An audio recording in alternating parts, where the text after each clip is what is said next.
ಇನ್ನು ಜೈಲು ನಿಯಮಗಳ ಉಲ್ಲಂಘನೆ ಆರೋಪದ ಮೇಲೆ ಅವರನ್ನು ದರ್ಶನ್ ಕಾರಾಗೃಹದಲ್ಲೇ ವಿಚಾರಣೆಗೆ ಒಳಪಡಿಸಲು ಪೊಲೀಸರು ಕೋರ್ಟ್ ಅನುಮತಿಯನ್ನು ಪಡೆದಿದ್ದಾರೆ.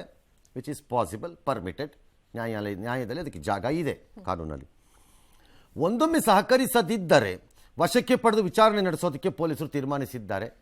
ಸಹಕರಿಸದೇ ಇರುವುದಕ್ಕಲ್ಲೇನು ದೊಡ್ಡದಿಲ್ಲ, ಬಟ್ ಕೆಲವೊಮ್ಮೆ ಹೇಳಲಿಕ್ಕೆ ಬರಲ್ಲ. ದೊಡ್ಡವರ ಸಣ್ಣತನಗಳು ಹೇಳಲಿಕ್ಕೆ ಬರಲ್ಲ. ಈ ಎಲ್ಲ ಬೆಳವಣಿಗೆಗಳ ಮಧ್ಯೆ ನಗರ ಪೊಲೀಸ್ ಆಯುಕ್ತರು ಪರಪ್ಪನ ಅಗ್ರಹಾರಕ್ಕೆ ಭೇಟಿ ಕೊಟ್ಟಿದ್ದಾರೆ. ವೆರಿ ಗುಡ್, ಸಂತೋಷ. ಹೋಗಿ ಬರಲಿ. ಯಾರ್ಯಾರನ್ನೆಲ್ಲ ಶಿಫ್ಟ್ ಮಾಡಿದ್ದಾರೆ ಹಾ, ನೋಡೋಣ. The role of honour, hall of fame ಅಥವಾ ಹಾಲ್ ಆಫ್ ಜೈಲ್ ಫೇಮ್ ಅಂತ ಬೇಕಾದ್ರೂ ಕರ್ಕೊಳ್ಳಿ. A1 ಪವಿತ್ರ ಗೌಡ ಪರಪ್ಪನ ಅಗ್ರಹಾರದಲ್ಲೇ ಅವರ ವಾಸ, ಅವರ ಬಿಡಾರ, ವಾಸ್ತವ್ಯ ಮುಂದುವರಿಯುತ್ತೆ. A2 ದರ್ಶನ್ ಬಳ್ಳಾರಿ ಜೈಲಿಗೆ ರವಾನಿಸಲಾಗುವುದು.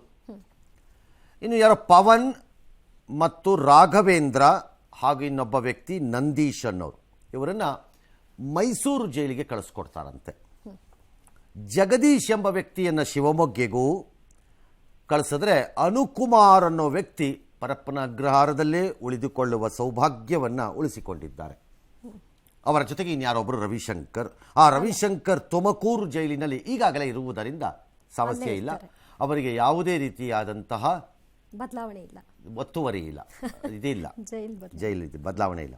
ಧನರಾಜ್ ಎಂಬ ವ್ಯಕ್ತಿಯನ್ನು ಧಾರವಾಡ ಜೈಲಿಗೂ, ವಿನಯ್ ಎಂಬುವನ್ನ ವಿಜಯನಗರ ಜೈಲಿಗೂ, ನಾಗರಾಜ್ ಎಂಬ A11 ಆರೋಪಿ 11 ಕಲಬುರಗಿ ಜೈಲಿಗೂ, ಲಕ್ಷ್ಮಣ್ ಎಂಬ ವ್ಯಕ್ತಿಯನ್ನು ಶಿವಮೊಗ್ಗೆಗೂ ಕಳಿಸ್ಕೊಡ್ತಾರೆ. ದೀಪಕ್ ಪರಪ್ಪನ ಅಗ್ರಹಾರ ಜೈಲಲ್ಲೇ ಇರ್ತಾರೆ.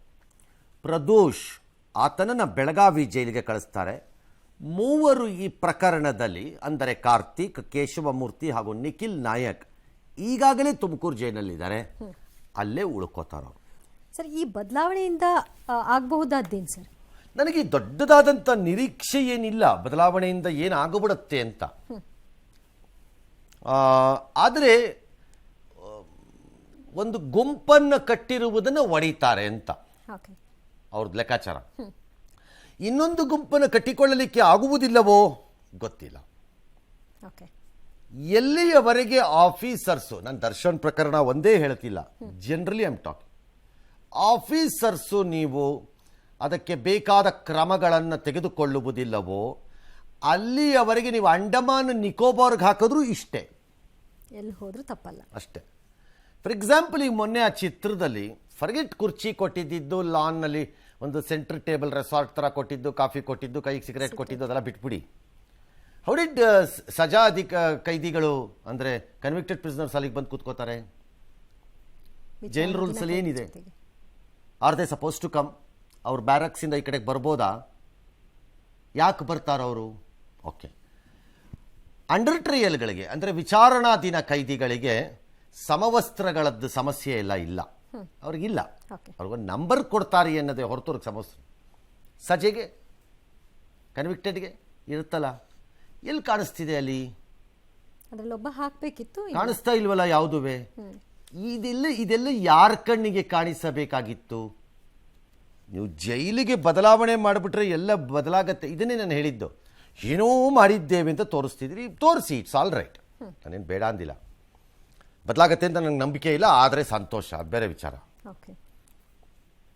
ಆದರೆ ಒಂದನ್ನು ರಾಜ್ಯ ಸರ್ಕಾರ ಒಪ್ಕೊಂಡಿದೆ ಅಂತ ನಾನು ಪರಿಭಾವಿಸ್ತೀನಿ ಈ ಪ್ರಕರಣದಲ್ಲಿ.